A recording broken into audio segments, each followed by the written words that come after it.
Hello there, and welcome to episode 8 of the Dudes Being Guys Sports Podcast. Just guys being dudes. My name is Marco Yurkovich, and joining me, as always, is Easton Nelson. What's up, guys? All right, on today's episode, we'll be talking about Drew Brees breaking a big record, the Eagles' sophomore slump, our NFL power rankings, and much more. And before we begin, I'd just like to remind everyone to please like this video, subscribe to the channel, and leave a comment down below. All right, let's get on with the podcast. Okay, Easton, Drew Brees broke a big record on Monday Night Football against Washington. He passed both Brett Favre and Peyton Manning for the all-time passing yards record. Yeah, I mean, we watched it together. It was a great moment with his family and the whole organization. But I kind of feel like Drew Brees is really underrated. Like, I consider him a top 5 quarterback now, actually. Like, I mean, there's the Tom Brady, obviously. There's John Elway. You don't think he's a top 5? I think Drew Brees is probably better than John Elway. You think so? I think John Elway, his career is inflated by the fact he went out on top, of the mountain. And just that he was like that prototypical quarterback, just 6'5", strong arm, he looked like a quarterback, really. Yeah, and then Brett Favre. Brett Favre, I don't know. Really? I think Brett Favre is number 2 for me. Really? You think Yes. Brett Favre's number 2? And then I have Drew Brees at probably 3 or 4. Because I never really realized how underrated he was. Because I never hear anybody talking about him, really. Like, It's because he doesn't win as much, I think. yeah. Because I think he and Joe Montana have similar skill sets, sizes, but I think Joe Montana just had the better supporting cast, I should say, and he just won more. I think there's not a lot of difference between Joe Montana and Drew Brees. Yeah, I mean, he has one Super Bowl win? One Super Bowl wins, and that was against the Colts. Against the Colts with Peyton Manning, which Yep. I remember that Super Bowl. 2009, 2010? Yeah. Somewhere there. And, Aaron Rodgers only has one Super Bowl ring. That's true. But, I mean, being the leading passing yards leader in the NFL is a pretty good accomplishment, to say the least. It's really tremendous. And, it just shows he's been, of the 9 5,000-yard passing seasons, he has 5 of them. Mm-hmm. That's just terrific, and he's been super consistent. But the thing with these records, I wonder, though, is one of these days, when the game becomes more offensive, are these records going to get blown out of the water like the ones of the 70s and 80s? Yeah. Fran Tarkenton was the all-time passing quarterback for his generation. He only has 40,000 passing yards, and he's like 15th on the all-time list. Mm-hmm. And he's being passed by like mediocre guys like Matt Stafford. Matt Stafford is better than mediocre. I mean, nah. Yes. I bet I could name 15 quarterbacks that I'd rather have. Definitely. Well, like than all Matt time Stafford. Or in the NFL? In the NFL right now. Really? Yeah, probably. No way. I don't. He's okay, a top 10 quarterback. For a me. top 10 quarterback? think I don't so. know about that. I don't know. Matt Stafford, he doesn't. He doesn't have a team around him. He's for sure the 4th best quarterback in. Well, Mitch Trubisky. I don't know. He's the 3rd best quarterback. Good. He's the 3rd best quarterback in his division, and pretty soon, if Trubisky keeps developing, he'll be the 4th best quarterback in his division. I don't know if there's a quarterback in the NFC worse than Matt Stafford. No way. Jameis Winston is worse. Yes. CJ Beathard is worse. The 49ers starting well, quarterback. is he really? Josh Rosen is worse. Definitely. And then maybe Dak Prescott is worse, and Eli Manning is worse. Off. That's 5 quarterbacks that are worse than Matt Stafford. This has been an epic tangent. Yes, it has. Drew Brees is a great quarterback. So the logical next question that we always have to ask is New Orleans a Super Bowl contender? I really like New Orleans. I like their offense, at least. Their defense still needs some work. A lot of work, actually. But I don't know. They're 4-1, right? Yes, Yeah, they so are, yeah. As of right now, I can see them making the playoffs, but I don't think they're Super Bowl contenders. They're, like we said, their defense needs a lot of work. And in the playoffs, your defense is really critical. And we saw last year, their defense screwed up at the end. Don't miss a tackle. Yeah. It's kind of important. Yeah. So, as of right now, no. But what do you think?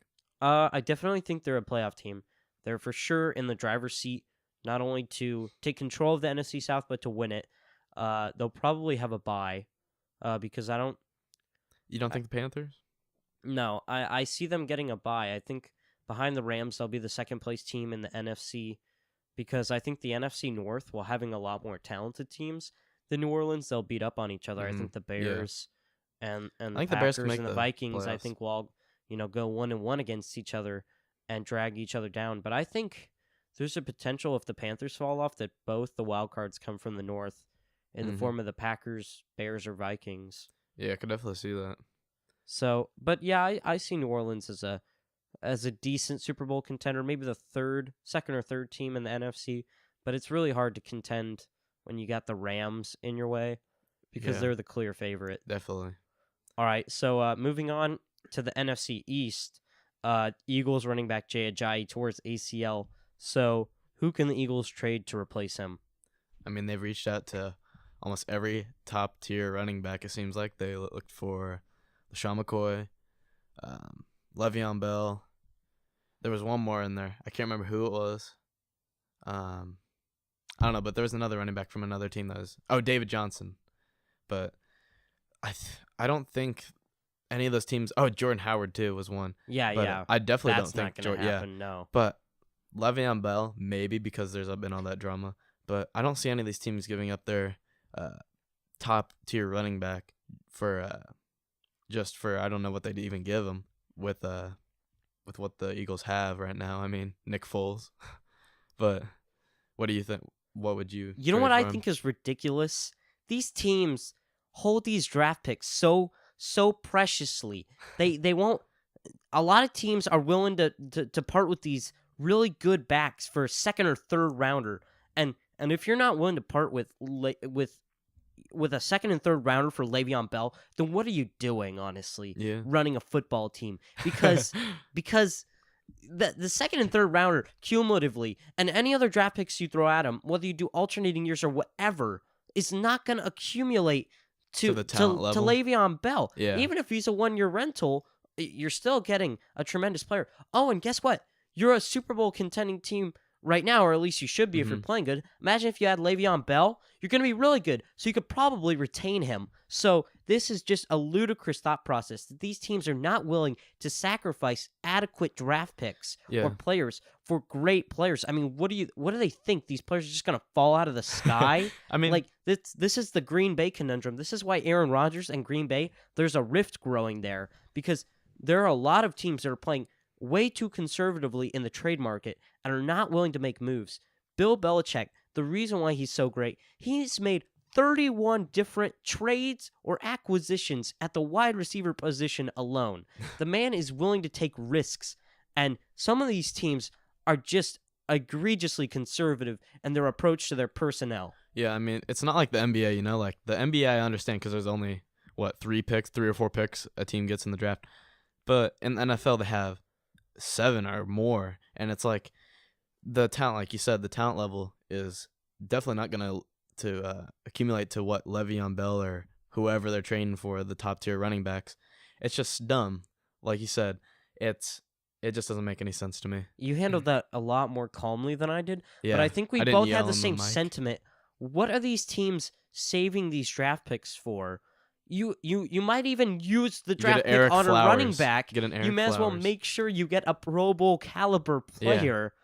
And you had a good point when you said if you're a Super Bowl contender and you get a running back like that, then why would he leave? Yeah. Like, it makes so much more sense. That second and third round pick him. or whatever it is isn't proven yet. So why not get a proven talent when you and a talent you don't have to develop? That second or third, and it's both those guys would have to develop for years.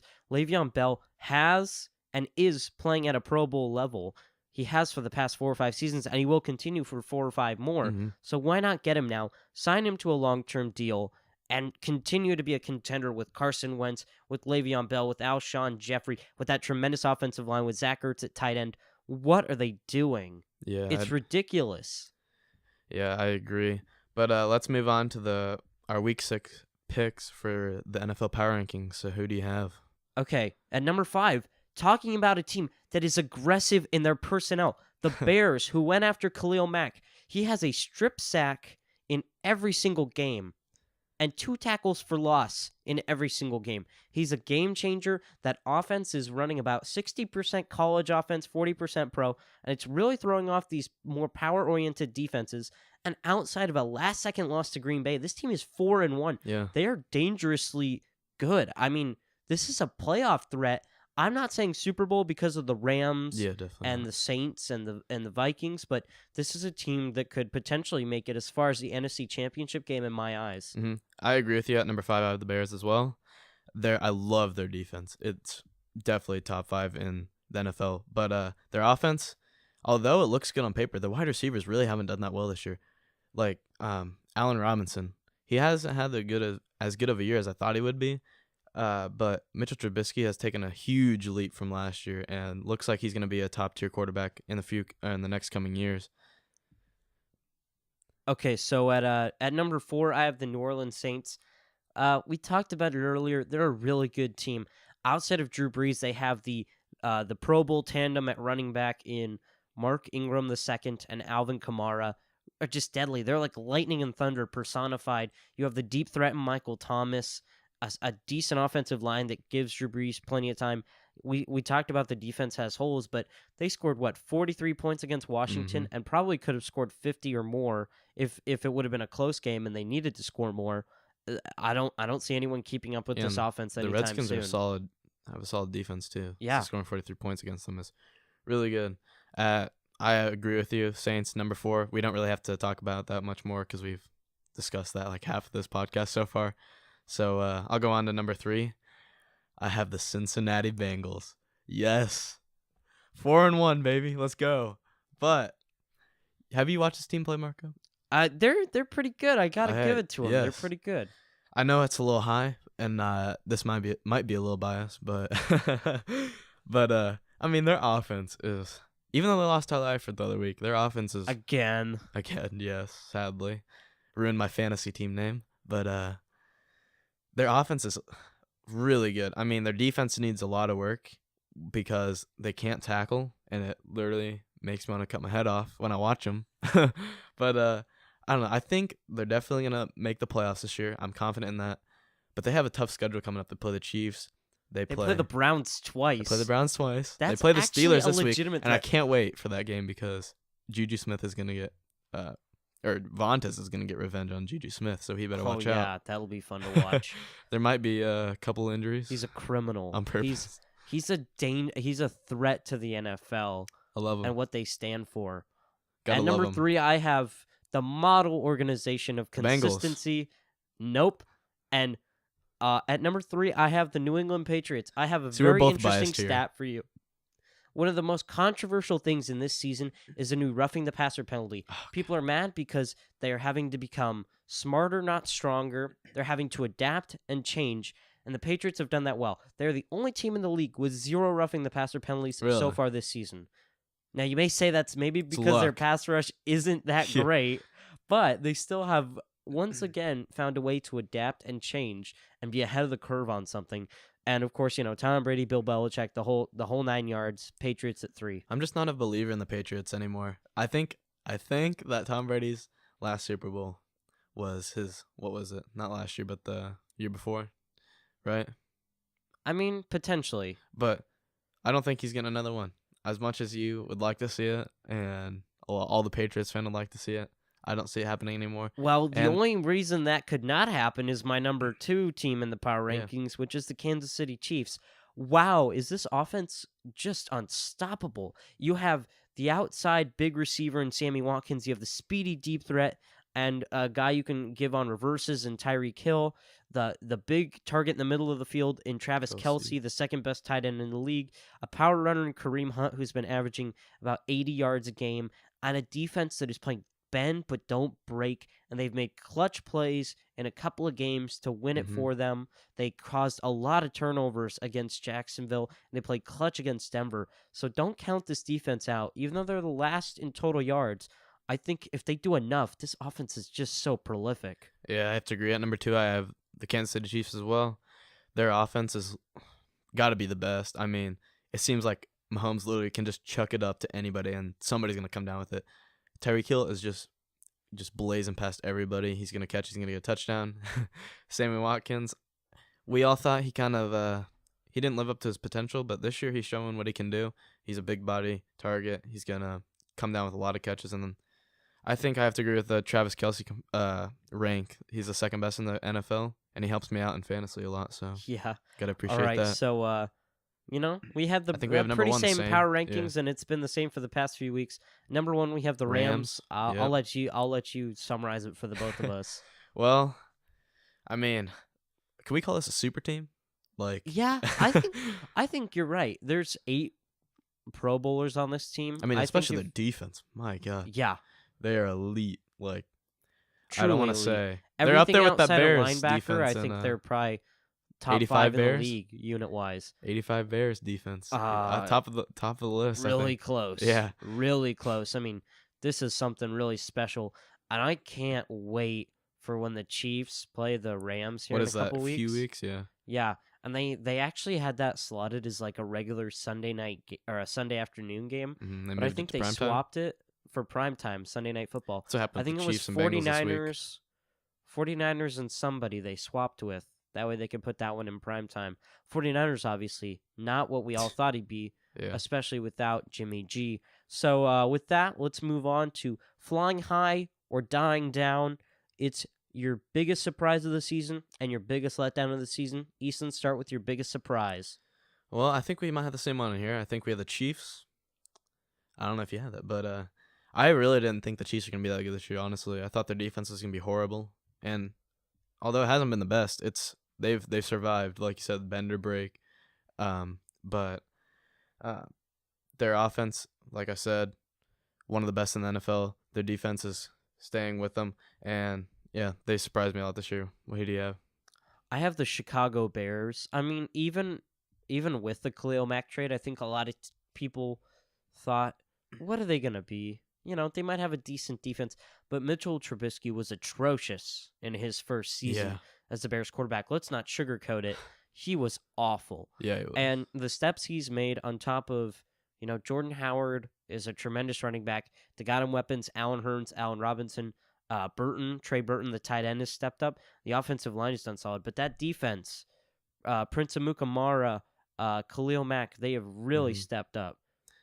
All right, and then move down to the biggest letdown. I'll start with that. Mine is the Eagles. The main reason is that they were Super Bowl winners last year, and they're 2-3 now, I think.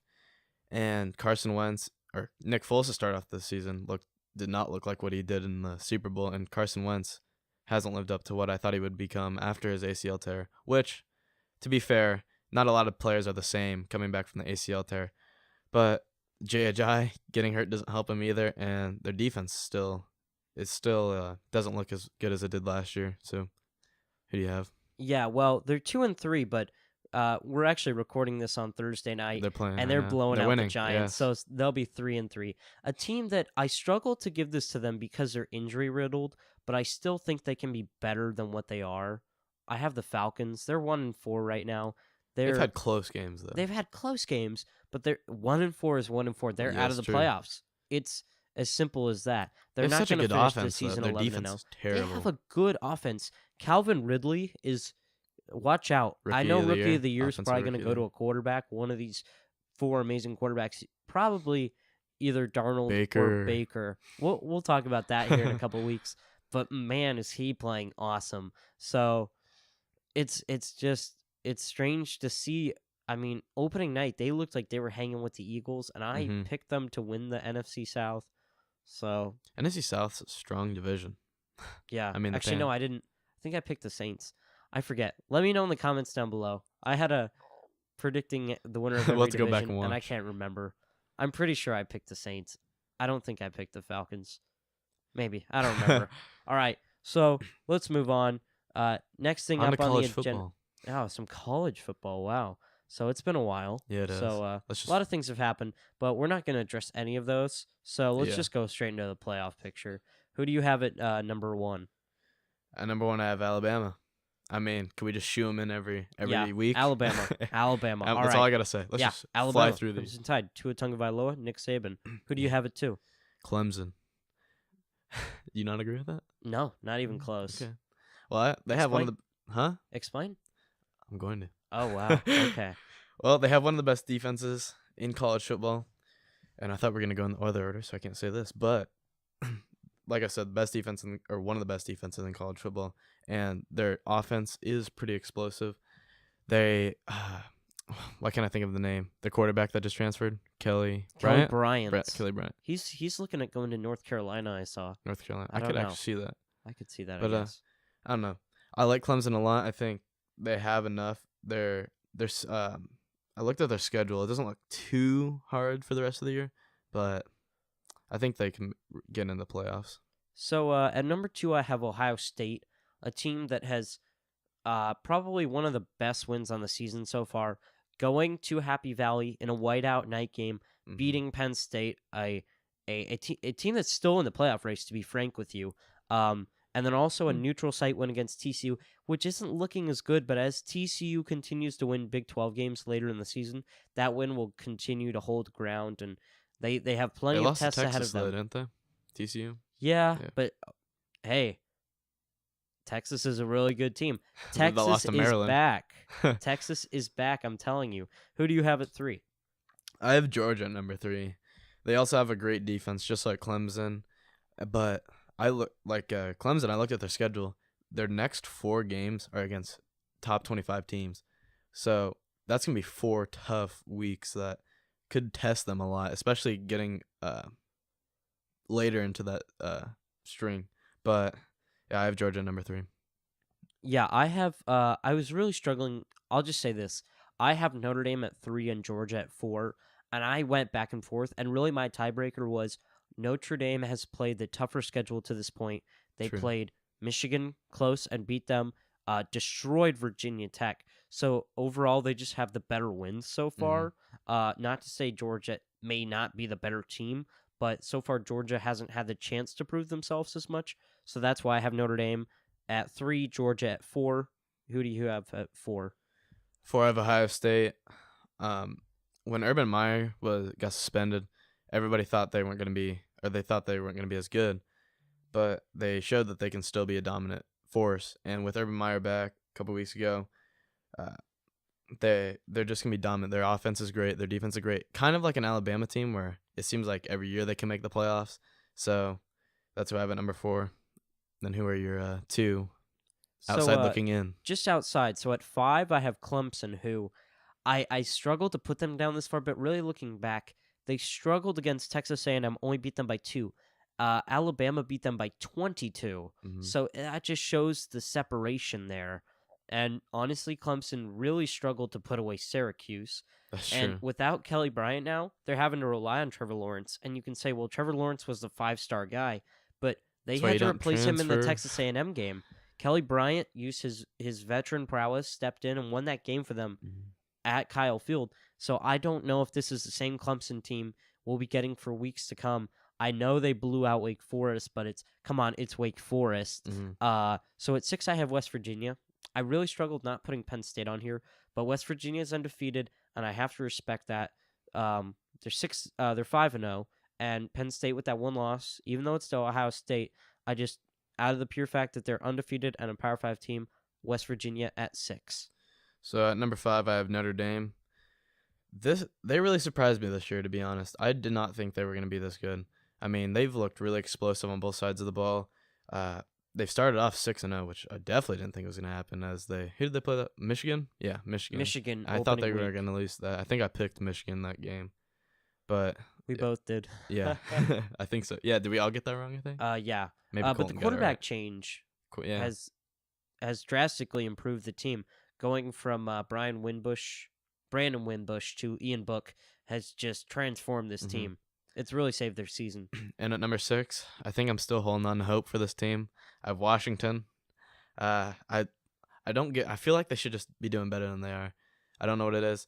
They have so much experience, and even though they lost a game, I still think they have a chance being in the Pac-12, which seems a little bit better than the Pac-12 was last year. So that's who I have at 6. Yeah, my only thing is they beat Utah and UCLA by a combined 3 touchdowns, and they're the only hope left. So if they lose to Oregon, it's all over for the Pac-12. And honestly, an undefeated Notre Dame probably has a better chance than a one-loss Pac-12 champion. So that's just as this playoff picture shapes up. We'll see how it goes. So moving on to our final topic of the day, it's the college football hot seat. So who is one coach you have on the hot seat right now? Do you want me to go with the one that is kind of controversial?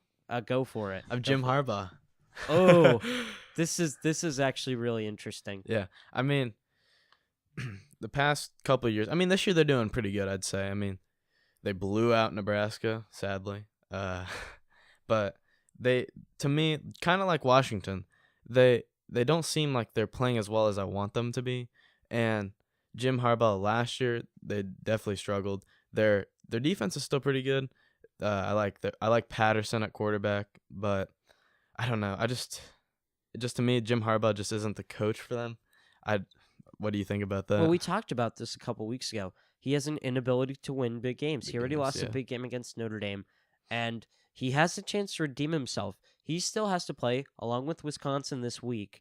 He has to play Michigan State, Penn State, and Ohio State still. So all three plenty losses. of chance. I mean, those are all really good teams. Those could all be losses. Or are they all? Do you know who has home field advantage for those games? They play all of them except for Penn State away, I believe. I'm not sure where the Wisconsin game is. If you want to Google that while I talk here quick. But I think that Jim Harbaugh, honestly, if he loses these 4 games we're discussing, on top of the Notre Dame game, and they go 7-5, I think he's done. Mm-hmm. He's just shown an inability to win those clutch games. I agree. And, even though he's a you Michigan have that guy, as a coach. he has the longer leash, which is kind of what we're seeing at places where guys are coaching at their alma mater. Scott Frost, Dan Mullen, those kind of guys coaching at their alma mater are going to have a longer leash just because of the fandom. And a lot of people that are talking about like Scott Frost and people that are struggling in the first year, it's their first year. You can't just put them on a hot seat right away. I mean, you got to give them some time. But... Oh, well then. So let's quickly transition into my first hot seat. Chip Kelly from UCLA. Really? He's garbage. It's hot garbage. Go back to Oregon. Now, I know they played a tough Washington team who's ranked. They lost to Cincinnati, who's now ranked. They lost to Oklahoma, who's ranked. But, man, they have not looked very convincing. I like Chip Kelly. His system, just it doesn't fit the school, to be quite honest. I like Chip Kelly. I liked him at Oregon. I liked him in the pros. And I honestly think a lot of the success that the 49ers were supposed to have and the Eagles are now having are due to the system and the players he's implemented there. But it's not working right now. But has Chip Kelly really put his program in there? He wants speed. No, I know he needs time, but this is a very, very warm. It's a warm seat. So it's not a hot seat. Yeah. So you think he's a one-hit wonder in Oregon? Didn't do anything in the NFL, I mean, really. Maybe. It's still yet to be seen. I'm very interested to see how he recovers from this season because it's not going to be pretty because they still haven't faced the bulk of their schedule yet. So I'm out. Yeah, outside of Washington, they still have a lot of, and of course the non-conference Oklahoma, they still have a lot of teams to face. It's going to be a tough year for them. So who's your second coach? I have Willie Taggart, and I know that they beat Miami by 1, I think it was. Yeah. Last week. That was not a forward pass. That wasn't. It was. So but I'm just saying it right now. Miami got robbed. That's true. Even though I hate to say it, because Miami. But shout out to the Miami viewers. But yeah, Francois hasn't looked like he did before he got injured. The whole team just has a different vibe to it that doesn't feel like they want to win. And I know Willie Taggart, it's early for him too, but as of right now, they haven't looked good. Miami, yes, Miami's a great team, and they played them pretty close. But for me, Willie Taggart is on not a complete hot seat, like you said, but a warm seat. Yeah.